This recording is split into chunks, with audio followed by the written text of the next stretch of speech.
কিন্তু আমরা মানুষরা এভাবে বলি, আহা বেচারা লোকটা খুব গরিব, এই লোকটার জীবনে শুধু সমস্যা আর সমস্যা। আর ধনীদের দেখে আমরা মুগ্ধ হই। আমাদের প্রিয় নবী বলেছেন যে একজন ধনী লোকের বেহেশতে প্রবেশ করা গরিবের চেয়ে অনেক বেশি কঠিন। আর পবিত্র কোরআন বলছে সূরা আনফাল অধ্যায় নম্বর ৮ আয়াত নম্বর ২৮, ধন সম্পদ তোমাদের জন্য পরীক্ষা, এটা পরীক্ষা।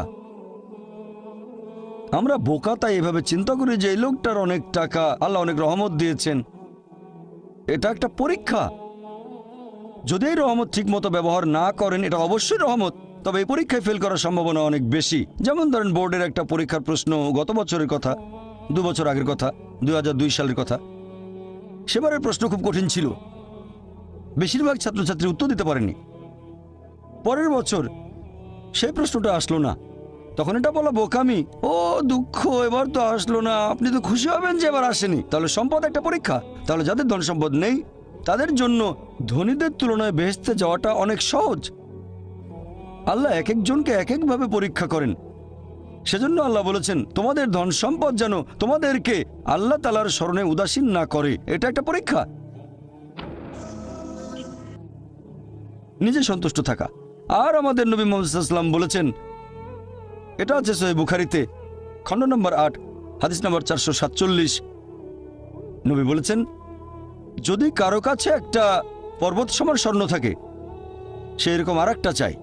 যদি কারো কাছে এক পাহাড় স্বর্ণ থাকে, তারপরও সে আরেকটা স্বর্ণের পাহাড় চায়। আর সর্বশেষে তার মুখগহ্বর পূর্ণ হয় কবরের মাটি দিয়ে। সে যত ধনী লোকই হোক, হয়তো সে পৃথিবীর মধ্যে সবচেয়ে ধনী লোক, তারপরও সে আরো বেশি সম্পদ চায়। মানুষ সন্তুষ্ট হয় না, বেশিরভাগ মানুষ কখনোই সন্তুষ্ট হয় না। আল্লাহ পবিত্র কোরআনে বলেছেন সূরা নিসা অধ্যায় নম্বর ৪ আয়াত নম্বর ৩২ যে আল্লাহ যেটা দিয়ে অন্য মানুষকে শ্রেষ্ঠত্ব দান করেছেন সেটার উপরে তোমরা কোনো রকম লালসা করো না। এভাবে বলবেন না যে হে আল্লাহ, তুমি অমুককে অনেক সম্পদ দিয়েছো, অমুককে অনেক সুন্দর একটা গাড়ি দিয়েছো, এমন কিছু আল্লাহর কাছে চাইবেন না যেটা অন্য কাউকে আল্লাহ দিয়েছেন। এতে লোকসান হবে আপনার। আর আমাদের প্রিয় নবী মুহাম্মদ সাল্লাল্লাহু আলাইহি সাল্লাম বলেছেন, এটা আছে সহিহ বুখারীতে খণ্ড নম্বর ৪, আমাদের নবী বলেছেন যে সেই লোকদের দেখো যাদের ভাগ্য তোমার চেয়ে খারাপ, সেই সব লোককে দেখো না যারা তোমার চেয়ে বেশি ভাগ্যবান। তা না হলে তোমরা আল্লাহ তাআলাকে স্মরণ করায় অবহেলা করতে পারো, তা না হলে প্রতিপালকের প্রতি অকৃতজ্ঞ হয়ে যেতে পারো। তাহলে নবী বলেছেন তাদেরকে দেখো যাদের ভাগ্য খারাপ। তখন আপনি বলছেন, আচ্ছা এই লোকটার তো কোনো গাড়ি নেই, আমার একটা মারুতি অন্তত আছে। তাকে দেখবেন না যারা সে মার্সিডিজ, ও আমার মার্সিডিজ নেই কেন, ওই লোকের গাড়ি নেই, আমার তো একটা আছে। আপনি আল্লাহকে ধন্যবাদ জানাবেন। যখন মার্সিডিজ গাড়ির মালিকের সাথে নিজেকে তুলনা করবেন, ও আমার কেন মার্সিডিজ গাড়ি দিলেন না। তাদেরকে দেখবেন যাদের ভাগ্য খারাপ। তাহলে আপনি আল্লাহ সুবহানাহু ওয়া তাআলাকে স্মরণ করছেন। আর এটাই বৈশিষ্ট্য মানুষের। এরকম একটা গল্প যে এক লোকের মনে অনেক দুঃখ, কারণ তার কোনো জুতো নেই। তারপরে সে একটা লোককে দেখলো যার একটা পাই নেই। লোকটা অভিযোগ করতো আল্লাহর কাছে যে জুতো নেই, আল্লাহর কাছে অভিযোগ করতো আমার কোনো জুতো নেই। তারপর সেই লোকটাকে দেখলো যার একটা পা নেই, তখন সে আল্লাহকে ধন্যবাদ জানালো, আমার অন্তত দুটো পা আছে। তাহলে সন্তুষ্ট হওয়া একটা পরীক্ষা। আমাদের নবী মুহাম্মদ সাল্লাল্লাহু আলাইহি ওয়াসাল্লাম বলেছেন, এটা আছে সহিহ বুখারীতে খণ্ড নম্বর ৮ যে সত্যিকারের সম্পদ হচ্ছে সন্তুষ্ট হওয়া, ধন সম্পত্তি নয়। সত্যিকারের সম্পদ হলো সন্তুষ্ট হওয়া, পরিতুষ্ট হওয়া। আপনার যা কিছু আছে সেটার জন্য বলবেন আলহামদুলিল্লাহ, সকল প্রশংসা আল্লাহর। তাহলে হবেন সত্যিকারের মুমিন, হবেন সত্যিকারের বিশ্বাসী, হবেন সত্যিকারের মুসলিম, সন্তুষ্ট থাকবেন। অনেকে এভাবে বলে যে কোন কারণে আল্লাহ সুবহানাহু ওয়া তাআলা কিছু মানুষকে জন্ম থেকেই বানিয়েছেন স্বাস্থ্যবান, কিছু মানুষকে আল্লাহ সুস্বাস্থ্য দেন, আর কেউ জন্মায় অসুখ বিসুখ নিয়েই, হয়তো বংশগত কোনো রোগ, হার্ট ডিজিজ, কেউ বা জন্মায় বিকলাঙ্গ হয়ে। আল্লাহ কি অবিচার করছেন? আল্লাহ পবিত্র কোরআনে বলেছেন সূরা নিসা অধ্যায় নম্বর ৪ আয়াত ৪০, আল্লাহ সুবহানাহু ওয়া তাআলা কারোর সাথে অনুপরিমাণে জুলুম করেন না। এটা একটা পরীক্ষা। আল্লাহ এক একজনকে এক একভাবে পরীক্ষা করেন। এরকম হতে পারে যে শিশু এখন জন্মাচ্ছে, সে সময় মাসুম, নিষ্পাপ, তার কোনো দোষ নেই। আর পবিত্র কোরআন বলছে সূরা আনফাল অধ্যায় নম্বর ৮ আয়াত নম্বর ২৮ যে তোমাদের ধন সম্পদ আর সন্তান সন্ততি তোমাদের জন্য পরীক্ষা। আল্লাহ কথাটা আবারও বলেছেন অধ্যায় নম্বর ৬৩ আয়াত নম্বর ৯ যে তোমাদের ধন সম্পদ সন্তান সন্ততি তোমাদেরকে যেন আল্লাহ তাআলার স্মরণে উদাসীন না করে। এরকম হতে পারে যে পরীক্ষা নেওয়া হচ্ছে বাবা মার, এটা বাবা মার জন্য পরীক্ষা। এরপর আপনারা দেখবেন যখন কোনো মানুষের উপর বিপর্যয় আসে, সেটা হয় পরীক্ষা অথবা একটা শাস্তি। যে লোকগুলো আল্লাহ তাআলার পথ থেকে দূরে সরে গেছে তাদের জন্য এটা শাস্তি, আর যারা আল্লাহর পথে আছে তাদের জন্য পরীক্ষা। হতে পারে যে বাবা মা খুব ভালো মুসলিম, 5 ওয়াক্ত নামাজ পড়েন, হয়তো জাকাত দিয়েছেন, হজ পালন করেন, রমজান মাসে রোজা রাখেন, আল্লাহ তাদের একটা সন্তান দিলেন জন্ম থেকে যার হার্টের সমস্যা। সত্যিকারের মুসলিম, সত্যিকারের মুমিন বলবে আলহামদুলিল্লাহ, আল্লাহ তাআলা তোমাকে অনেক ধন্যবাদ, আল্লাহ তাদের পরীক্ষা করছেন। আরেকটা লোক যে কৃতজ্ঞ নয় আর এই পরীক্ষায় হয়তো পাশও করবে না, সে বলবে কেন, সে লাফালাফি শুরু করবে, আল্লাহর কাছে অভিযোগ করবে যে কেন আল্লাহ তাআলা আমাকে এমন বিকলাঙ্গ সন্তান দিলেন জন্ম থেকে যার হার্টের সমস্যা। আর পরীক্ষা যত কঠিন পুরস্কার তত বেশি, পরীক্ষা যত কঠিন পুরস্কারের পরিমাণ তত বেশি। যেমন ধরেন আপনি পরীক্ষা দিচ্ছেন বিএ ডিগ্রি এক্সামিনেশন, যদি পাশ করেন তাহলে আপনি graduate, BA graduate in arts. তবে যদি এমবিবিএস পরীক্ষায় পাশ করেন তাহলে গ্র্যাজুয়েট হবেন, নামের আগে ডক্টর বসাবেন, ডক্টর। কিন্তু এমবিবিএস পরীক্ষায় পাশ করা এটা বিএ পরীক্ষায় পাশ করার চেয়ে অনেক বেশি কঠিন। তাহলে পরীক্ষা যত কঠিন পুরস্কারও তত বেশি। হতে পারে আল্লাহ এই বাবা মাকে সাধারণ বেহেশতে পাঠাতে চান না, পাঠাবেন জান্নাতুল ফেরদৌসে। তারা ধার্মিক, তারপরও আল্লাহ তাদের বেশি পুরস্কার দিতে চাচ্ছেন। আর এই কারণেই আমাদের প্রিয় নবী মুহাম্মদ সাল্লাল্লাহু আলাইহি সাল্লাম বলেছেন, এটা আছে সুন্নান আল তিরমিজিতে, এক লোক জিজ্ঞেস করলো এই পৃথিবীতে কাকে সবচেয়ে বেশি পরীক্ষা দিতে হয়? নবী উত্তরে বললেন যে আল্লাহ সুবহানাহু ওয়া তাআলার সকল নবী রাসূলকে সবচেয়ে বেশি পরীক্ষা দিতে হয়। এরপরে যারা নবী রাসূলগণের ঘনিষ্ঠ, যারা নবী রাসূলগণের মতো, তারপরে যারা সাহাবীগণের মতো। আর একজন লোকের ঈমান যত বেশি মজবুত পরীক্ষাটা তত বেশি কঠিন। তাকওয়া যত বেশি থাকে আল্লাহ তত কঠিন পরীক্ষা দেবেন। আপনি কোথাও এমবিবিএস নিয়ে পড়াশোনা করছেন কারণ বেশি নম্বর পেয়েছিলেন এইচএসসিতে, সেজন্য এখানেও পরীক্ষা কঠিন। এমবিবিএস পাশ করাটাও বেশ কঠিন। তাহলে এখানেও নবী রাসূলগণের তাকওয়ার সাথে সাধারণ মানুষের তাকওয়ার কোনো তুলনায় হয় না। যেহেতু তারা ছিলেন নবী এবং রাসূল, তাই তাদেরকেও পরীক্ষা করা হয়েছে। কোনো নবী রাসূলকে এই পরীক্ষা না নিয়ে ছেড়ে দেওয়া হয়নি। তাদের তাকওয়া লেভেল অনেক উপরে। নবী রাসূলকে অনেক বেশিবার পরীক্ষা করা হয়েছে সাধারণ মানুষের চেয়ে। আপনার বাচ্চা অনেক বেশি, অনেক কঠিন। তাহলে আপনার তাকওয়া যদি বেশি হয় আল্লাহ আপনাকে পরীক্ষা করবেন। সত্যিকারের মুমিন কোনো বিপর্যয়ের মধ্যে পড়লে বলে সুবহানাল্লাহ, সকল প্রশংসা আল্লাহর, আলহামদুলিল্লাহ। সে ধরে নেয় এটা একটা পরীক্ষা। কোনো বিপর্যয় আসলে সেটা হয় একটা পরীক্ষা অথবা একটা শাস্তি। নবীগণের তাকওয়া অনেক বেশি, তাদের জন্য এটা শাস্তি না, এটা পরীক্ষা। আর তারা পাশ করেছেন। যদি কারো জীবনে কোনো ভালো কিছু ঘটে সেটা হয় একটা পুরস্কার অথবা পরীক্ষা। সম্পদ হতে পারে পুরস্কার অথবা একটা পরীক্ষা। ভালো কোনো কিছু ঘটলে সেটা হয় পুরস্কার নয়তো একটা পরীক্ষা। অনেকে আল্লাহর পথ থেকে দূরে সরে যায়, তারপরে বলে আমাকে সম্পদ দাও, আল্লাহর সম্পদ দেন, তারপরে তারা পরীক্ষা ফেল করে। তাহলে এই পৃথিবীতে তারা তাদের ইচ্ছে মতো আরামায়েশ করে, কিন্তু আখিরাতে শুধু ক্ষতিগ্রস্ত হয়। দান একটা পরীক্ষা, সন্তুষ্ট হওয়া পরীক্ষা, সন্তান সন্ততিও পরীক্ষা। অনেক সময় আমরা মুসলিমরা আল্লাহ তাআলার কাছে অভিযোগ করি যে আল্লাহ তোমার কাছে এত দোয়া করি তবু তুমি কবুল করো না কেন? আল্লাহ পবিত্র কোরআনে বলেছেন, তোমরা আমাকে ডাকো আমি তোমাদের ডাকে সাড়া দেব। তবে আমার আপনার ডাকে আল্লাহ সবসময় সাড়া দেন না। পরস্পর বিরোধী মনে হচ্ছে। আল্লাহ বলেছেন আমাকে ডাকো আমি সাড়া দেব, তবে অনেক সময় দোয়া করছি কিন্তু কবুল হচ্ছে না। আল্লাহ পবিত্র কোরআনে বলেছেন সূরা বাকারা অধ্যায় নম্বর 2 আয়াত 216, তোমরা যা পছন্দ করো সেটা হয়তো তোমাদের জন্য ভালো না, আর যেটা পছন্দ করো না সেটা হয়তো ভালো। তোমরা এটা জানো না, তবে আল্লাহ জানেন। উদাহরণস্বরূপ ধরেন একজন তরুণ ছেলে, বয়স হয়তো 20 বছর, সে দোয়া করছে হে আল্লাহ সুবহানাহু ওয়া তাআলা একটা বিএমডব্লিউ দিয়ে দাও। জানেন না বিএমডব্লিউ নাম শুনেছেন কিনা? বিএমডব্লিউ মোটরসাইকেল, আমি চাই একটা বিএমডব্লিউ মোটরসাইকেল, খুব ভালো মোটরসাইকেল। ছেলেটা দোয়া করলো, আল্লাহ সাড়া দিলেন না। হয়তো আল্লাহ জানেন যে আল্লাহ যদি তাকে মোটরসাইকেল দিতেন সে অ্যাক্সিডেন্ট করতো, পা ভেঙে ফ্র্যাকচার হতো, পঙ্গু হয়ে পড়ে থাকতো। তাহলে এখানে আল্লাহ সুবহানাহু ওয়া তাআলা তার ডাকে সাড়া দিয়েছেন সাড়া না দেওয়ার মাধ্যমে। আল্লাহ তার ডাকে সাড়া দিয়েছেন সাড়া না দেওয়ার মাধ্যমে। আল্লাহ তাকে মোটরসাইকেল দেননি কারণ সে ভালো বান্দা, সে খুব ভালো মানুষ, সে যা যাচ্ছে তা ভালো হবে না আমি জানি, কিন্তু সে জানে না তাই আল্লাহ দিচ্ছেন না। এভাবে আল্লাহ সাড়া দিচ্ছেন সাড়া না দেওয়ার মাধ্যমে। আবার কিছু লোকজন আছে, যেমন আল্লাহ বলেছেন পবিত্র কোরআনে সূরা বাকারা অধ্যায় নম্বর 2 আয়াত 15-16, এখানে ভণ্ডদের কথা বলা হচ্ছে। আল্লাহ তাদের রশি দেবেন, তারা বিভ্রান্তের মতো ঘুরে বেড়াবে। তারা সম্পদ চেয়েছে, আল্লাহ দিয়েছেন। অনেকে আছে যারা আল্লাহর সাথে অন্য কাউকে শরীক করে, তারা বলে অনেক সম্পদ চাই, আল্লাহ তাদের সম্পদ দেন। এটা তাদের জন্য আসলে একটা পরীক্ষা। এভাবে তারা নিজেদের কবর খুঁড়ছে। তাই আমরা কখনোই হতাশ হব না। আল্লাহ তাআলা আছেন সব সময়, আল্লাহর উপর সবসময় ভরসা রাখবেন। সেই কারণেই পবিত্র কোরআন অনুযায়ী আত্মহত্যা হারাম। সূরা নিসা অধ্যায় 4, তোমরা নিজেকে হত্যা করো না, আত্মহত্যা করো না, নিশ্চয়ই আল্লাহ পরম দয়ালু, সাহায্য করবেন, তার উপর ভরসা করবেন। যখন কোনো লোক আত্মহত্যা করে তখন মনে হবে সে অকৃতজ্ঞ, সে ভাবছে আল্লাহ আমাকে অনেক বিপদে ফেলেছে, এটা কোনো সুবিচার না, এভাবে বেঁচে থাকার কোনো মানে হয় না, তাই শেষ করে দেবো। আল্লাহ পবিত্র কোরআনে বলেছেন সূরা বাকারা অধ্যায় নম্বর 2 আয়াত 286, এটা সূরা বাকারার একেবারে শেষ আয়াত, যে আল্লাহ সুবহানাহু ওয়া তাআলা কারো উপরেই তার সাধ্যের অতিরিক্ত বোঝা চাপিয়ে দেন না। আল্লাহ কারো উপরে এমন কোনো বোঝা চাপিয়ে দেন না যেটা তার সাধ্যের অতিরিক্ত।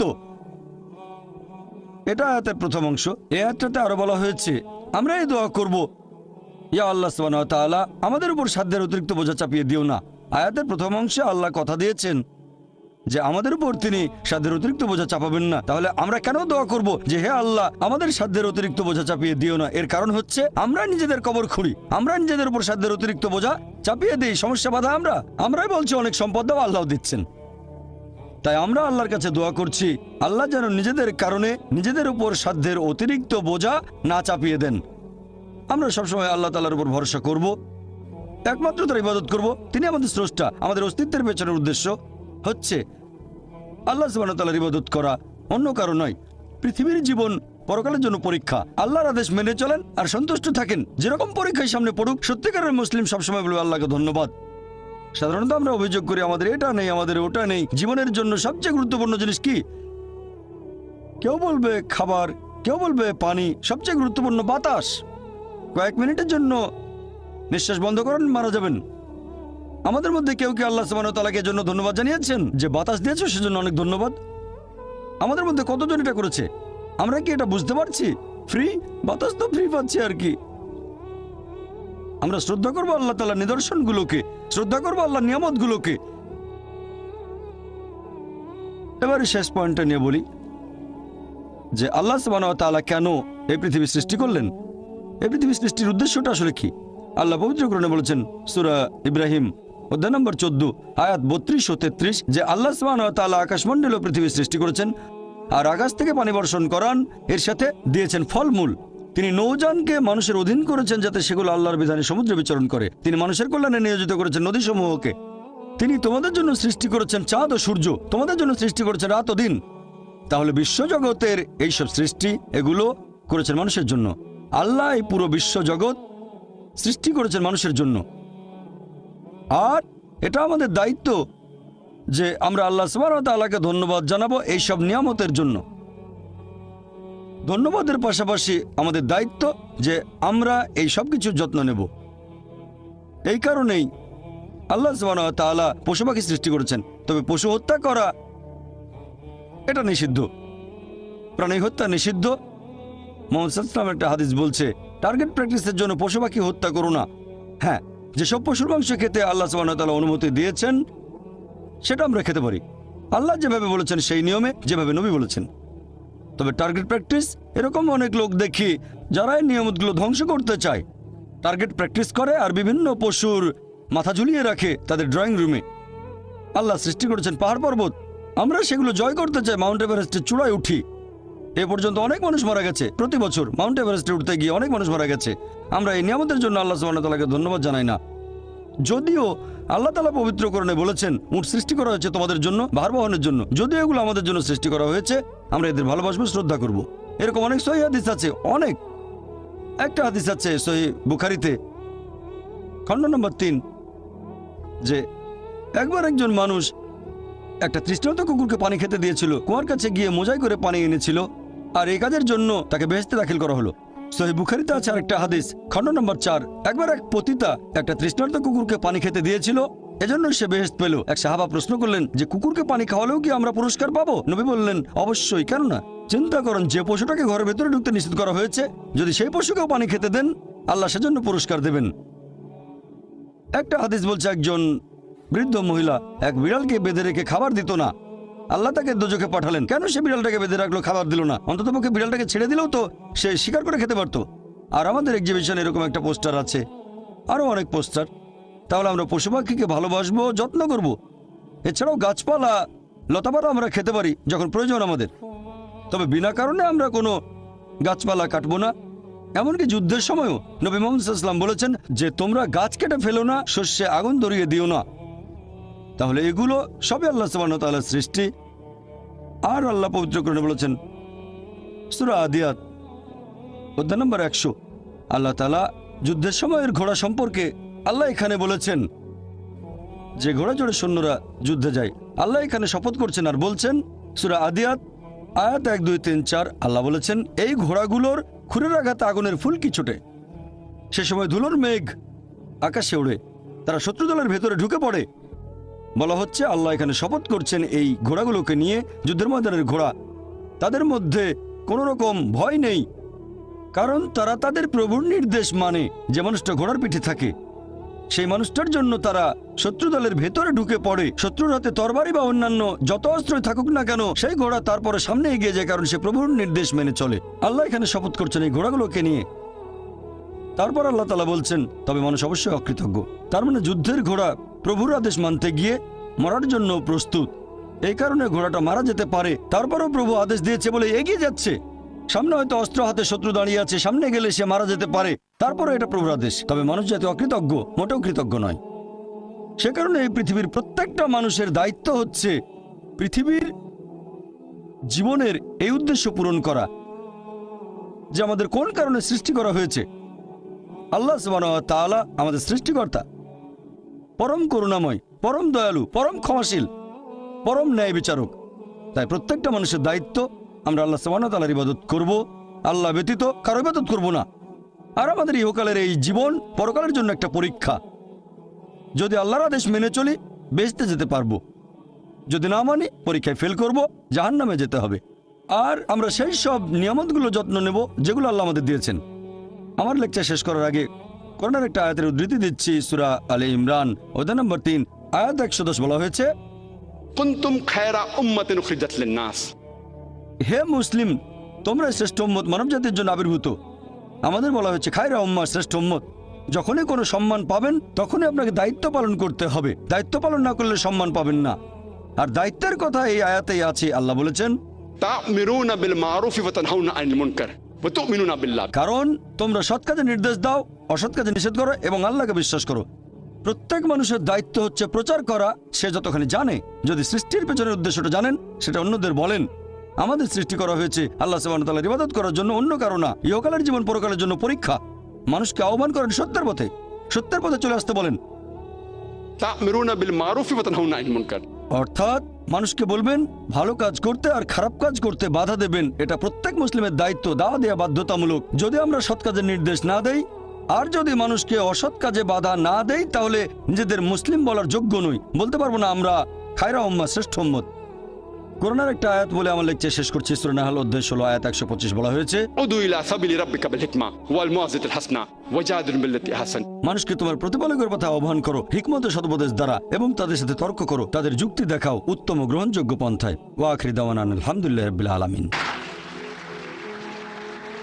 এখন আমরা শুরু করব প্রশ্নোত্তর পর্ব। অনুষ্ঠান শুরু করার আগে এই পর্বের নিয়মকানুনগুলো বলি, যাতে করে এই সীমিত সময়টাকে সঠিকভাবে ব্যবহার করতে পারি।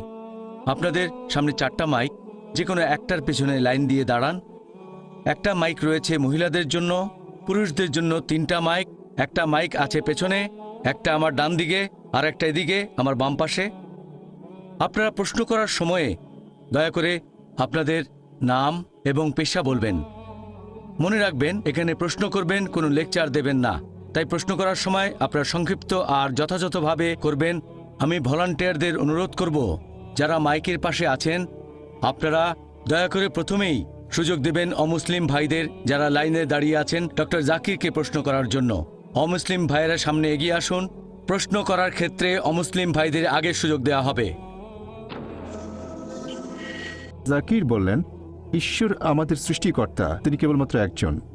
2 নম্বর, ঈশ্বর মানুষকে সৃষ্টি করেছেন তার ভালোবাসা থেকে। 3 নম্বর, ঈশ্বর কাউকে করেছেন ধনী বা গরিব, স্বাস্থ্যবান বা অসুস্থ, এই সবই আসলে পরীক্ষা। একইভাবে খ্রিস্টানরা বিশ্বাস করে ঈশ্বর কেবলমাত্র একজন। 2 নম্বর, ঈশ্বর মানুষকে সৃষ্টি করেছেন তার ভালোবাসা থেকে। 3 নম্বর, ইসলাম ধর্মের মতোই এই সব কিছু দিয়ে আসলে পরীক্ষা করা হচ্ছে। এখন আমি আপনার কাছ থেকে এটা জানতে চাচ্ছি, ভুল বুঝবেন না, আমি খ্রিস্টান নই। ভাই আপনি প্রশ্ন করলেন যে খ্রিস্টান ধর্মে ওইটা আছে ইসলামের মতো যে ঈশ্বর একজন, ঈশ্বর তার সৃষ্টিকে ভালোবাসেন, আর আপনি প্রশ্ন করলেন এখানে পার্থক্যটা কি? খ্রিস্টান ধর্ম আর ইসলামের পার্থক্য জানতে চান নাকি? এদের পার্থক্য না, আপনি এটা আমাকে কিভাবে বোঝাবেন? একটু আগেই আপনি বললেন ইসলাম ধর্ম বাদে অন্য কোনো ধর্মের ইবাদতই গ্রহণ করা হবে না। আচ্ছা আচ্ছা ভাই, সুন্দর প্রশ্ন করেছেন। এবার আপনার প্রশ্নটা বোঝা যাচ্ছে। প্রথমে আপনি একটা মন্তব্য করেছিলেন, প্রশ্নবোধক চিহ্ন থাকলে বোঝা যায়, মন্তব্য হলে প্রশ্ন খুঁজে নিতে হয়। ইসলাম ধর্মে ইবাদতের বিভিন্ন কার্যকলাপের সাথে অন্যান্য ধর্মের ইবাদতের মধ্যে পার্থক্যটা কি, ইসলামে আলাদা কি আছে? খ্রিস্টান ধর্ম বলছে ঈশ্বর একজন, আরও বলছে যে ঈশ্বর আমাদের ভালোবাসেন।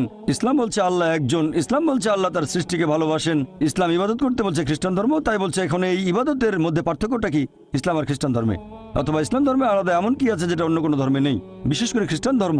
ভাই যদি আপনি একটু মনোযোগ দিয়ে কোরআন পড়েন সঠিকভাবে, আমার লেকচারে বিভিন্ন বিষয় ব্যাখ্যা করেছি, এরপর যদি বাইবেলও পড়েন সঠিকভাবে, যদি সঠিক ব্যাখ্যা পড়েন, আমরা জানি যীশু খ্রিস্ট বা ঈসা আলাইহিস সালাম আল্লাহ সুবহানাহু ওয়া তাআলা প্রেরিত একজন নবী ও রাসূল। সেই মুসলিম আসলে মুসলিম নয় যদি সে যীশু খ্রিস্টকে নবী বলে বিশ্বাস না করে। আমরা মানি যে তিনি অলৌকিকভাবে জন্মেছিলেন কোনো পুরুষের হস্তক্ষেপ ছাড়াই। আমরা মানি যে তিনি হলেন মসীহ অর্থাৎ খ্রিস্ট। আমরা মানি যে তিনি আল্লাহর নির্দেশে জন্মান্ধর কুষ্ঠরোগীদের সুস্থ করেছিলেন। আমরা মানি যে তিনি আল্লাহর নির্দেশে মৃত মানুষকে জীবন দিয়েছেন। তবে আমাদের মধ্যে পার্থক্য আছে। অনেক খ্রিস্টান আছে যারা বলে যে যীশু খ্রিস্ট নাকি নিজেকে ঈশ্বর বলে দাবি করেছিলেন। তাহলে একটা হলো বাইবেলের সাথে পার্থক্য, আর একটা পার্থক্যের জায়গায় হচ্ছে খ্রিস্টানরা যেটা মনে করে, যেটা প্র্যাকটিস করে, এটার সাথে যে পার্থক্য। অনেক খ্রিস্টান বলে যে যীশু খ্রিস্ট নিজেকে ঈশ্বর বলে দাবি করেছিলেন। যখন তারা বলে যে ঈশ্বর একজন, তারা বলে যীশু খ্রিস্ট হলেন সর্বশক্তিমান। আর এই ব্যাপারটাতে আমরা মুসলিমরা আপত্তি জানাই।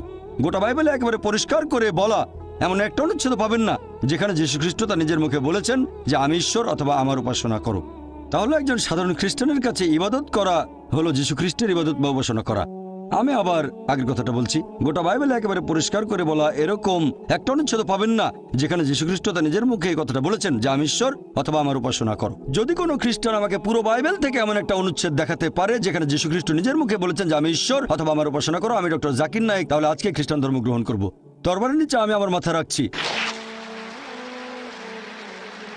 আমি অন্য মুসলিম ভাইদের পক্ষ নিয়ে কথা বলছি না, কারণ বাইবেল পড়লে দেখবেন এটা বলা হচ্ছে গসপেল অফ জন অধ্যায় নম্বর 14 অনুচ্ছেদ 28, যীশু খ্রিস্ট নিজের মুখে বলেছেন আমার পিতা আমার চেয়ে মহান। গসপেল অফ জন অধ্যায় নম্বর 10 অনুচ্ছেদ 29, আমার পিতা সবার চেয়ে মহান। গসপেল অফ ম্যাথিউ অধ্যায় নম্বর 12 অনুচ্ছেদ 28, আমি ঈশ্বরের আত্মার সাহায্যে শয়তানকে তাড়িয়ে দিই। গসপেল অফ লুক অধ্যায় 11 অনুচ্ছেদ 20, আমি ঈশ্বরের আঙুলের সাহায্যে শয়তানকে তাড়িয়ে দিই। গসপেল অফ জন অধ্যায় 5 অনুচ্ছেদ 30, আমি নিজের থেকে কিছুই করতে পারি না, আমি যেমন শুনি তেমন বিচার করি, আর আমার বিচার ন্যায্য, কারণ আমি আমার ইচ্ছা পূরণ করি না, আমার পিতার ইচ্ছা পূরণ করি। যদি কেউ বলে আমি নিজের ইচ্ছা পূরণ করি না, আল্লাহর ইচ্ছা পূরণ করি, সে মুসলিম।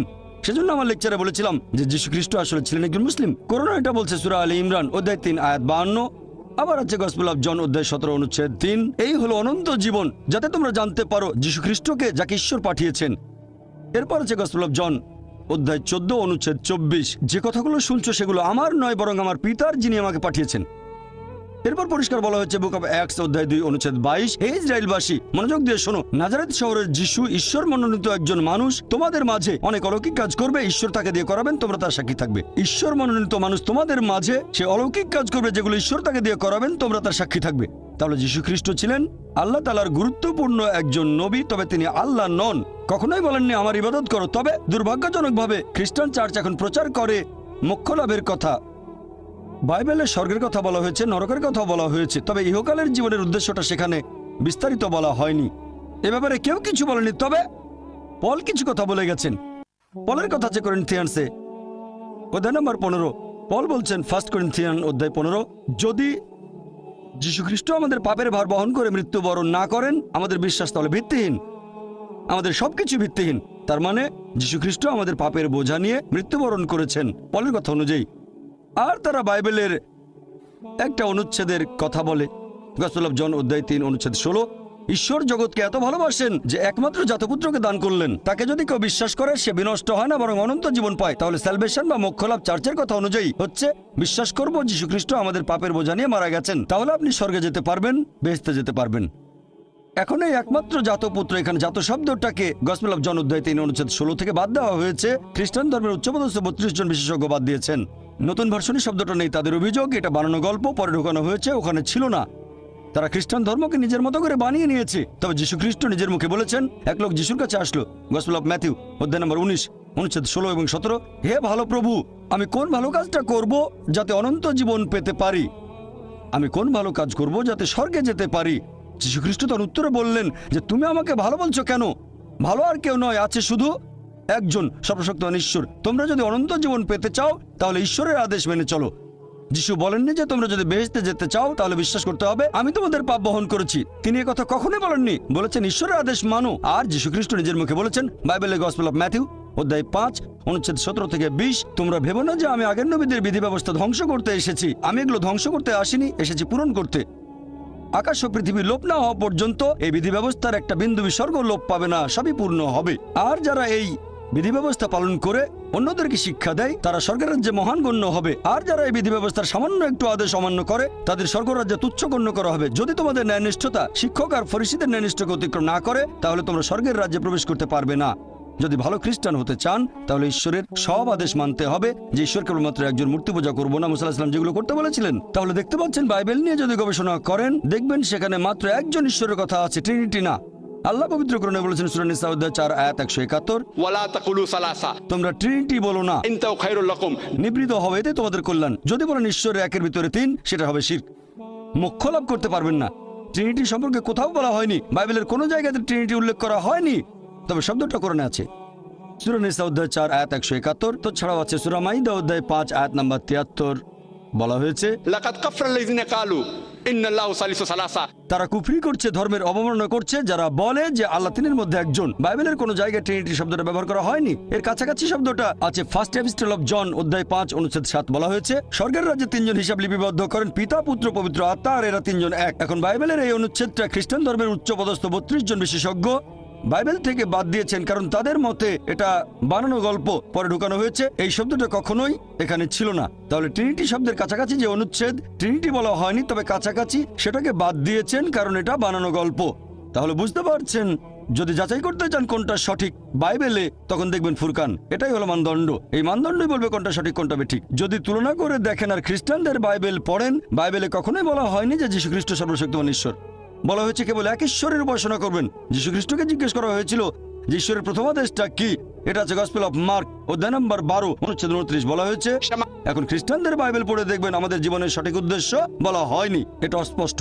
আর খ্রিস্টানদের চার্চ পলের শিক্ষাগুলো গ্রহণ করেছে।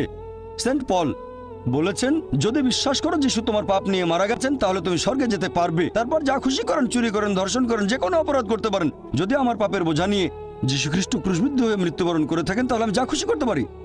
যেমন ধরেন কেউ আমাকে বললো একটা রেস্টুরেন্টে গিয়ে যা ইচ্ছে খেতে পারেন, আমি বিল দিয়েছি, তখন আমি ইচ্ছে মতো খাবো, চিকেন, মাটন, বিরিয়ানি যা ইচ্ছে খেতে পারি। তাহলে যীশু খ্রিস্ট যদি আমার পাপের বোঝা নিয়ে মৃত্যুবরণ করেন তখন যে কোনো পাপ করতে পারবেন, তারপরে বেহেশতে যাবেন, শুধু মানবেন যিশু পাপের বোঝা নিয়ে মারা গেছেন। তাহলে খ্রিস্টানদের চার্চ এটা শিক্ষা দেয়, বাইবেলে এমন কথা বলা হয়নি। এজন্য আমার ভিডিও ক্যাসেট দেখতে পারেন, similarities between Islam and Christianity, সেখানে সাদৃশ্যগুলোর কথা বলেছি। সেজন্যই বলেছিলাম যীশু খ্রিস্ট মানুষকে যে শিক্ষা দিয়েছেন সেটা ইসলাম, মানে আল্লাহর কাছে আত্মসমর্পণ। রবি, আর আমি আইআইটির ছাত্র। আপনি বললেন ভালোবাসার কথা। আমার কাছে যেটা মনে হয় যে প্রেম, আমি যদি ভগবানকে প্রেম করি তাহলে এই সততা ইত্যাদি, আপনি যে ভালো গুণাগুণের কথা বলেছেন যেগুলো আমাদের মধ্যে থাকা উচিত, আল্লাহর একজন বান্দার যেগুলো থাকা উচিত, সেগুলো তো তখন এমনিতেই চলে আসবে। তাহলে এইসব নিয়ম কেন? আল্লাহ আপনাদের কোরআনে যেগুলো বলেছেন এই নিয়ম মানা কি জরুরি? আমি যদি ভগবানকে প্রেম করি সেটা কি তাহলে যথেষ্ট নয়? শুধু এভাবেই কি আমি ভগবান বা আল্লাহর প্রশংসা করতে পারি না? ভাই একটা প্রশ্ন করলেন, আমি প্রশ্নটা আরেকবার বলছি। আপনি বললেন যে ঈশ্বর ভালোবাসেন আর মানুষ ঈশ্বরকে ভালোবাসেন, আর ঈশ্বরকে ভালোবাসলে যে সব গুণের কথা বলেছিলাম, সততা, দানশীলতা, এগুলো অটোমেটিক্যালি চলে আসবে। তাহলে এটার কি প্রয়োজন আছে যে আমরা আল্লাহ তাআলার নির্দেশ মানব যেগুলো আছে কোরআনে? এটার কি দরকার আছে? ভাই, যদি সবকিছু অটোমেটিক্যালি চলে আসে তাহলে আপনিও অটোমেটিক্যালি কোরআনের নির্দেশগুলো মানবেন। তবে সবাই কিন্তু সবকিছু অটোমেটিক্যালি পায় না, বুঝতে পারলেন?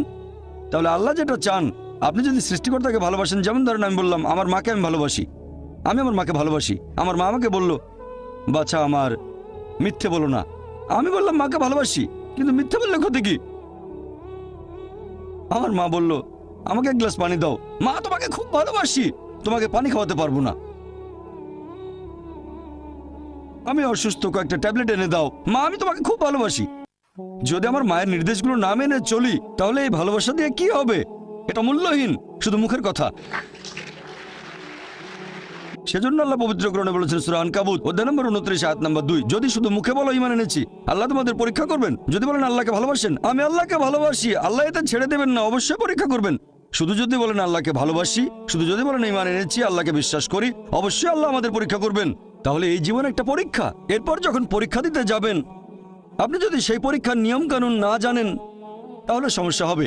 যেমন ধরেন আপনি একটা পরীক্ষা দিতে বসবেন, প্রথমে আপনি দেখবেন সেই পরীক্ষার সিলেবাসটা কি, তারপর সেই সিলেবাস অনুযায়ী পড়বেন। এখন আল্লাহ বেশ কিছু কথা বলেছেন, আমি আপনার সঙ্গে একমত। কিছু জিনিস বা গুণ যেমন সততা, দানশীলতা, এগুলো মানুষের ভেতরে থাকে, আল্লাহ এগুলো দিয়েছেন। তবে অনেক কিছুই তো আমরা জানি না। মদপান না করাটা ভেতরে থাকে না, দানশীলতার ব্যাপারটা মানুষের ভেতরে থাকে, মানে থাকতে পারে। যেমন কাউকে অত্যাচার করলে আপনার খারাপ লাগতে পারে, কিছু জিনিস আমাদের ভেতরে থাকে। জুয়া না খেলাটা ভেতরে থাকে না। তাহলে কিছু জিনিস ভেতরে আছে আর কিছু নেই। আমাদের যেটা করতে হবে, আমরা আল্লাহ সুবহানাহু ওয়া তাআলার নির্দেশগুলো সব মেনে চলবো। আর আল্লাহ বলেছেন এই জীবন একটা পরীক্ষা। তাহলে আপনি যদি আল্লাহর আদেশগুলো পড়ে না দেখেন, পরীক্ষা পাশ করবেন কিভাবে? আমি কেন এই কোরআন পড়তে বলছি? কারণ এই হলো একমাত্র বই যেটা আল্লাহ তাআলার আসমানি কিতাব, যেটা এখন অবিকৃত অবস্থায় আছে।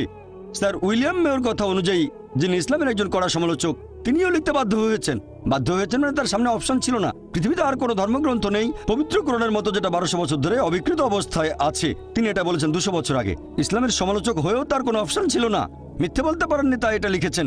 আপনারা যদি আল্লাহ সুবহানাহু ওয়া তাআলার সবগুলো আসমানি কিতাব একটু ভালো করে দেখেন, আল্লাহ অনেক ওহী পাঠিয়েছেন। আমরা এরকম 4টার নাম জানি, তাওরাত, জাবুর, ইনজিল আর কোরআন। তাওরাত হলো সেই আসমানি কিতাব যেটা নাজিল হয়েছিল মুসা আলাইহিস সালামের উপর। জাবুর হলো সেই আসমানি কিতাব যেটা নাজিল হয়েছিল দাউদ আলাইহিস সালামের উপর। ইনজিল হলো সেই আসমানি কিতাব যেটা নাজিল হয়েছিল যিশু আলাইহিস সালামের উপর। আর কোরআন হলো সেই আসমানি কিতাব যেটা নাজিল হয়েছিল সর্বশেষ চূড়ান্ত নবী মুহাম্মদ সাল্লাল্লাহু আলাইহি সাল্লামের উপর।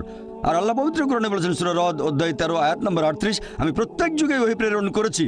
অনেক আসমানি কিতাব নাজিল হয়েছে, সময়ের সাথে সাথে সেগুলো বিকৃত হয়ে গেছে। একমাত্র যে আসমানি কিতাব এখন অবিকৃত অবস্থায় আছে সেটা পবিত্র কোরআন। সেজন্য আমি বলেছি, যদি আল্লাহর সত্যিকারের আদেশগুলো মেনে চলতে চান তাহলে কোরআন পড়েন।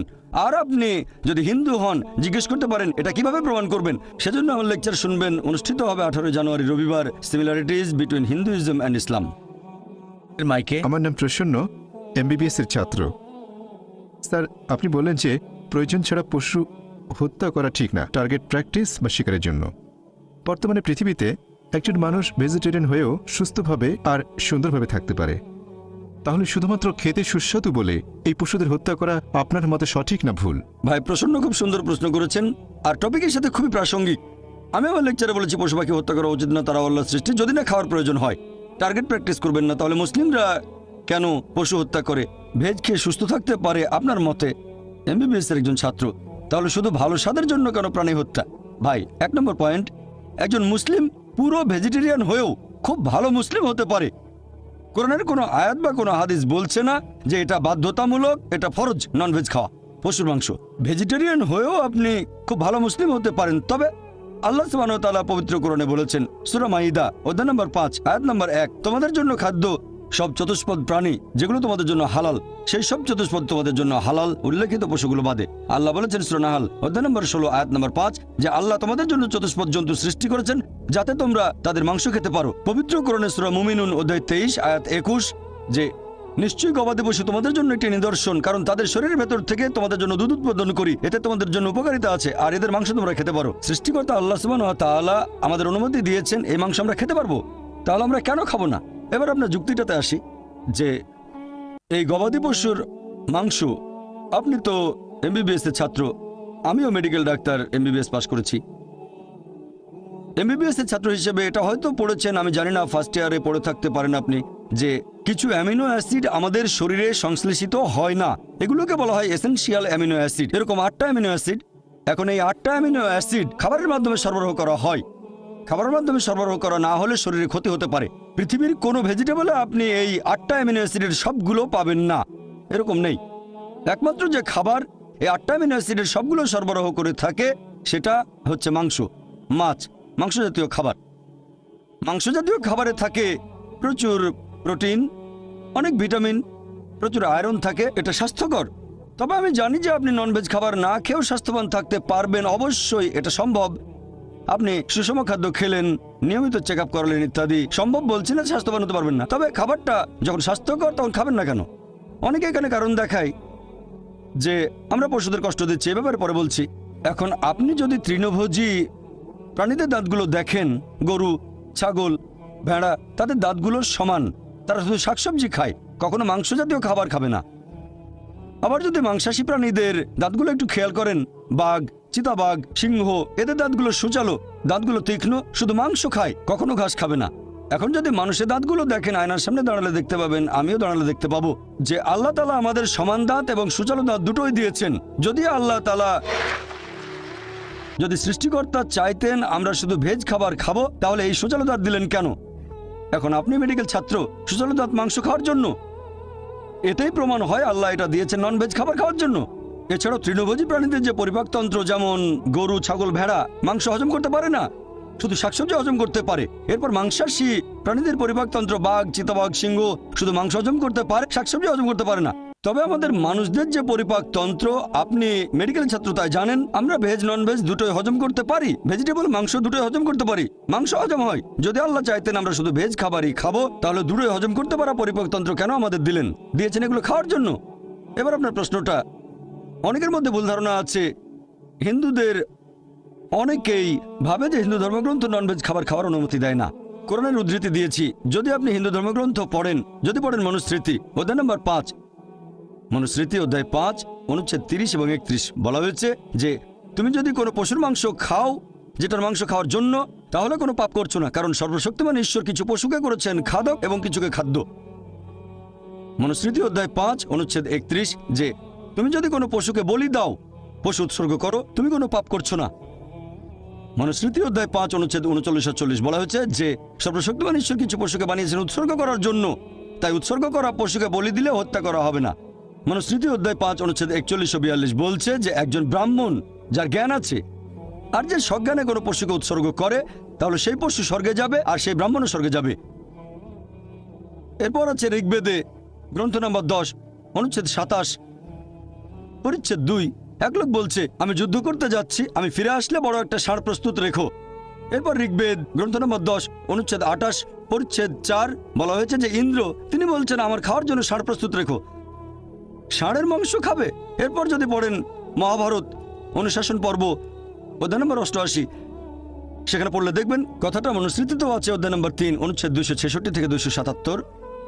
যুধিষ্ঠির জিজ্ঞেস করলো ভীষ্মকে আমরা কি উৎসর্গ করব আজকের যজ্ঞে, মানে পূজায় উৎসর্গ হিসেবে, যাতে আমাদের পূর্বপুরুষেরা সন্তুষ্ট থাকবেন। তখন ভীষ্ম উত্তরে বললেন যে তুমি যদি শাকসবজি দাও, ভেজিটেবল, আমাদের পূর্বপুরুষরা সন্তুষ্ট থাকবেন 1 মাস, যদি মাছ দাও সন্তুষ্ট থাকবেন 2 মাস, যদি মাংস দাও সন্তুষ্ট থাকবেন 3 মাস, যদি খরগোশ দাও তাহলে সন্তুষ্ট থাকবেন 4 মাস, যদি ছাগলের মাংস দাও সন্তুষ্ট থাকবেন 5 মাস, শূকরের মাংস দিলে 6 মাস, হরিণের মাংস দিলে 7 মাস, আর পাখির মাংস দিলে 8 মাস। এভাবে আরো অনেক বলা হয়েছে।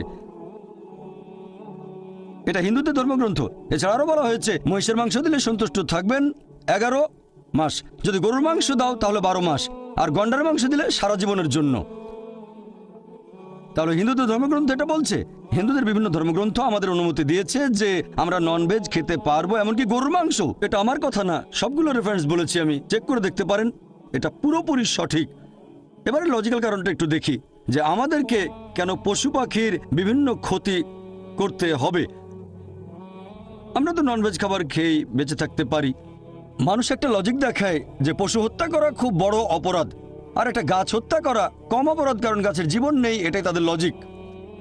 আগেকার হিন্দু মুনি ঋষিরা ননভেজ খেতেন, গরুর মাংস তারা খেতেন, তবে তাদের প্রভাবিত করেছে জৈনরা। তাদের অহিংসা নীতি এরকম বলে যে গাছের কোনো জীবন নেই, তাই গাছপালা খাওয়া পশু হত্যা করার চেয়ে অনেক কম অপরাধ। তবে এখন আমি জানি যে গাছপালার জীবন আছে, এখন তাদের লজিক বদলে গেছে।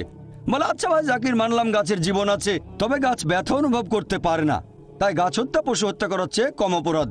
এখন বিজ্ঞান আরও উন্নত হয়েছে আর আমরাও জানতে পেরেছি যে গাছপালাও ব্যথা অনুভব করে।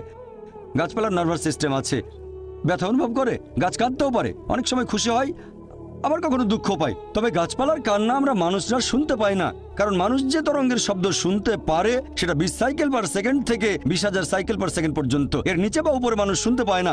আপনারা হয়তো সাইলেন্ট ডগ হুইসেল দেখেছেন, কুকুর 40,000 পার সেকেন্ড পর্যন্ত শুনতে পারে। তাহলে এই হুইসেলের শব্দটা মানুষের শ্রবণযোগ্য তরঙ্গের উপরে, মানে 20,000 সাইকেল পার সেকেন্ডের উপরে, তবে 40,000 সাইকেল পার সেকেন্ডের নিচে। মালিক হুইসেল বাজালে মানুষ শুনতে পাবে না, কিন্তু কুকুর শুনে চলে আসবে। এখন গাছপালাও কাঁদে, কিন্তু আমরা শুনতে পাই না। কান্না শুনতে পাই না, তার মানে এই না যে তাদের অত্যাচার করব, যদি এটাকে অত্যাচার বলেন। একবার এক লোক বলেছিল যে ভাই জাকির, আমি মানছি গাছপালার জীবন আছে, গাছপালা ব্যথা অনুভব করে, তবে গাছপালার ইন্দ্রিয় মাত্র 2-3টা, পশু পাখির 5টা ইন্দ্রিয়। এজন্য গাছ হত্যা করাটা ছোট অপরাধ পশু হত্যার চেয়ে। আমি বললাম আচ্ছা ভাই, তর্কের খাতিরে আপনার কথা মানলাম, গাছে 2টো ইন্দ্রিয়, পশু পাখির 5টা আছে। এখন ধরেন আপনার এক ভাই জন্ম থেকেই বোবা আর কালা, 2টো ইন্দ্রিয় কম, বলতে পারে না, শুনতে পারে না। বড় হওয়ার পরে একটা লোক তাকে মেরে ফেললো, তখন কি জজের কাছে গিয়ে বলবেন, ও মাই লর্ড, খুনিকে একটু কম শাস্তি দেবেন কারণ আমার ভাইয়ের 2টো ইন্দ্রিয় কম ছিল? আপনি তো বলবেন ওকে আরো বেশি শাস্তি দেন, আমার ভাই মাসুম, একেবারে নিষ্পাপ, আমার ভাইকে মারলো কিভাবে? ইসলামিক লজিক এভাবে বলে না যে 2টো ইন্দ্রিয় কম বা বেশি। আল্লাহ পবিত্র কোরআনে বলেছেন সূরা বাকারা অধ্যায় 2 আয়াত 168, তোমাদের যে ভালো খাদ্যবস্তু দিয়েছি তা থেকে তোমরা আহার করো, ভালোটা খাবেন, খারাপটা খাবেন না। খেয়াল করলে দেখবেন যে গবাদি পশু যদি হত্যা না করেন, গবাদি পশুর জীবনচক্র বেশ ছোট, দ্রুত বংশ বিস্তার করে এরা। খাবারের জন্য গবাদি পশু হত্যা না করলে একসময় মাত্রাতিরিক্ত গবাদি পশু সমস্যা হয়ে দাঁড়াবে। গরু, ছাগল, ভেড়া খুব দ্রুত বংশ বিস্তার করে এরা। আর একজন ভারতীয় যদি ননভেজ খাবার খেতে না চায় তাতে আমার কোনো সমস্যা নেই। আপনি ননভেজ না খেতে চাইলে আমার তাতে কোনো সমস্যা নেই, ব্যক্তিগতভাবে আমি খুশি, কারণ সব ভারতীয় আর হিন্দুরা ননভেজ খাওয়া শুরু করলে তো মাংসের দাম অনেক বেড়ে যাবে। এবারের প্রশ্ন মহিলাদের মধ্য থেকে আমি দেখতে পাচ্ছি। আপনারা এবার সুযোগ পাবেন। বোন, আপনি প্রশ্ন করুন। আসসালামু আলাইকুম। এই প্রশ্নটা আসলে টপিকের সাথে প্রাসঙ্গিক নয়, তবে আমাদের এক বোন এই ব্যাপারে আপনার মতামতটা জানতে চাচ্ছেন। আমরা ছেলে মেয়েদের সেকুলার স্কুলে পাঠাচ্ছি, এতে করে তারা ইসলামী মূল্যবোধ থেকে দূরে সরে যাচ্ছে। যদিও অনেক বোন মনে করেন ছেলে মেয়েদের সেকুলার স্কুলে পাঠালে কোনো সমস্যা নেই যদি তারা বাসায় ইসলামী শিক্ষা পায়। আপনি কি বলবেন? বোন, আপনি প্রশ্ন করলেন, আমিও একমত এটা টপিকের বাইরে, তবে চেয়ারপারসন অনুমতি দিয়েছেন, আমিও উত্তর দেব। আপনি প্রশ্ন করলেন যে আমাদের ছেলে মেয়েদের সেকুলার স্কুলে পাঠানো ঠিক হবে কিনা, আর ইসলাম শিখবে বাসায়। বোন, এই সেকুলার শব্দের মানে ঈশ্বরের সাথে কোনো সম্পর্ক নেই। যদি আপনার ছেলেকে কোনো সেকুলার স্কুলে পাঠান, সেকুলার মানে ঈশ্বর যেখানে গৌণ, তবে বুঝতে পারছি আপনি নন ইসলামিক স্কুলের কথা বলছেন, খ্রিস্টান মিশনারি স্কুল ইত্যাদি, তবে সেকুলার মানে ঈশ্বরের সাথে কোনো সম্পর্ক নেই। যদি এমন স্কুলে পাঠান যেখানে ঈশ্বরের গুরুত্ব নেই, তারা নাস্তিক, তাহলে সমস্যা হবে। স্কুলে শেখাবে ঈশ্বর নেই, বাসায় শেখাবেন ঈশ্বর আছে, বিরোধ তৈরি হবে, সন্তান তখন সমস্যায় পড়বে। এটা বাদে যদি অন্য কোনো স্কুলে পাঠান যারা ভুল জিনিস শেখায়, যারা আল্লাহ ব্যতীত অন্য কারো উপাসনা করা শেখায়, যেমন খ্রিস্টানরা প্রতিদিন সকালে যীশু খ্রিস্টের উপাসনা করে, বাসায় শেখালেন যীশু খ্রিস্টকে উপাসনা করা শিরক, সন্তান দ্বিধাদ্বন্দ্বে পড়ে যাবে। আপনি কি করছেন জানেন? এখানে সন্তানের জন্য সমস্যা তৈরি করছেন। এখানে তাই আমরাই, বাবা মায়ের দায়িত্ব সন্তানকে এমন পরিবেশ দেয়া যেটা হবে সঠিক পরিবেশ। এখানে সন্তানকে বেঁধে ফেলছেন, হাত পা বেঁধে সুইমিং পুলে নামিয়ে দিয়ে বলছেন এবার সাঁতার কাটো। কিভাবে সাঁতার কাটবে? তাই বোন, আমি এখানে বলবো পার্থিব জ্ঞান আমাদের কাজে লাগবে, এটা গুরুত্বপূর্ণ। মানুষ জাতির উদ্দেশ্যে কোরআনে আল্লাহ তাআলার প্রথম নির্দেশ সূরা ইকরা অধ্যায় 96 আয়াত নম্বর 1, সেটা ইকরা মানে পাঠ করো, মানে শিক্ষিত করা। আমাদের প্রিয় নবী বলেছেন এটা সব মুসলিমের জন্য আবশ্যিক, হোক পুরুষ বা নারী জ্ঞান আহরণ করবে। তাহলে জ্ঞান অর্জন আবশ্যিক, দুটোই প্রয়োজন, ধর্মীয় শিক্ষা পাশাপাশি পার্থিব শিক্ষা, এই দুটোই গুরুত্বপূর্ণ। তবে সাবধান থাকবেন পার্থিব শিক্ষা গ্রহণ করার সময় ধর্মীয় শিক্ষা যেন পিছিয়ে না পড়ে, আর এখানে দুটোই থাকতে হবে। ভালো হয় সন্তানকে এমন স্কুলে পাঠান যেখানকার শিক্ষার সাথে বিরোধ নেই আল্লাহ সুবহানাহু ওয়া তাআলার নির্দেশের। তবে সবচেয়ে ভালো যে স্কুলে 2 ধরনের শিক্ষাই দেয়া হয়। চিন্তা করেন, এমন স্কুলে পাঠালেন যেখানে পড়ানো হয় ডারউইনের থিওরি যে মানুষ বাঁদর থেকে এসেছে। আল্লাহ বলেছেন আমরা এসেছি আদম এবং হাওয়া থেকে। সন্তান দ্বিধাদ্বন্দ্বে পড়ে যাবে। কতগুলো দ্বিধা দূর করতে পারবেন? সবচেয়ে ভালো ইসলামিক স্কুল, কিন্তু দুর্ভাগ্যজনকভাবে আমাদের ইসলামিক স্কুলের সংখ্যা অনেক কম। তবে আলহামদুলিল্লাহ সুম্মা আলহামদুলিল্লাহ, এখন ভারত সহ পুরো পৃথিবী জুড়েই অনেক ইসলামিক স্কুল গড়ে উঠেছে। কিছু স্কুল ভালো মানের, কিছু মাঝারি মানের, আবার কিছু নিচু মানেরও আছে। এখন আমাদের উচিত তাদের সাহায্য করা যারা এরকম স্কুল চালু করছে। আলহামদুলিল্লাহ, আমাদের Islamic research foundation IRF educational trust 3 বছর আগে একটা স্কুল চালু করেছে বোম্বেতে। এটার নাম ইসলামিক ইন্টারন্যাশনাল স্কুল। আমরা চেষ্টা করি সন্তানদের সেই শিক্ষা দিতে যেটা আমরা পাইনি ছোটবেলায়, আমাদের যেটা ঘাটতি ছিল। এই স্কুল শুরু করেছি, আর ইনশাল্লাহ এখানে ফর্মাল শিক্ষার পাশাপাশি এটাকে আমি সেকুলার বলবো না, অঙ্ক সাবজেক্ট সেকুলার না, বিজ্ঞান সেকুলার না। আমি এটাকে বলি ফর্মাল শিক্ষা, কারণ বিজ্ঞান একটা ইসলামিক সাবজেক্ট আমার মতে। অঙ্ক ইসলামিক সাবজেক্ট, বিখ্যাত অনেক গণিতজ্ঞ মুসলিম, বিখ্যাত অনেক বিজ্ঞানী মুসলিম। তাই আমি বিজ্ঞানকে সেকুলার শিক্ষা বলবো না, আমি এটাকে অমুসলিমদের কাছে বলবো ফর্মাল শিক্ষা, মুসলিমদের কাছে বলবো এটা ইসলামিক সাবজেক্ট। তবে সঠিকভাবে শেখাতে হবে, বৈজ্ঞানিক ফ্যাক্ট, কোনো অনুমান বা থিওরি না, যেমন ডারউইনের থিওরি ইত্যাদি। তাহলে আমাদের সন্তানদের সঠিক পরিবেশ দেওয়াটা গুরুত্বপূর্ণ। খেয়াল রাখবেন যেন সঠিক শিক্ষা পায়, এটাই সবচেয়ে ভালো। যদি এমন কোনো স্কুলে সন্তানকে পাঠান যারা ভুল জিনিস শিক্ষা দেয়, তারপর আপনি আমার বাসায় তাকে আল্লাহ সুবহানাহু ওয়া তাআলা সম্পর্কে বললেন, ধর্ম সম্পর্কে বললেন, বোন এটা আগুন নিয়ে খেলা, আমি বলবো কোনো ইসলামিক স্কুলে দেন, আশা করি উত্তরটা পেলেন।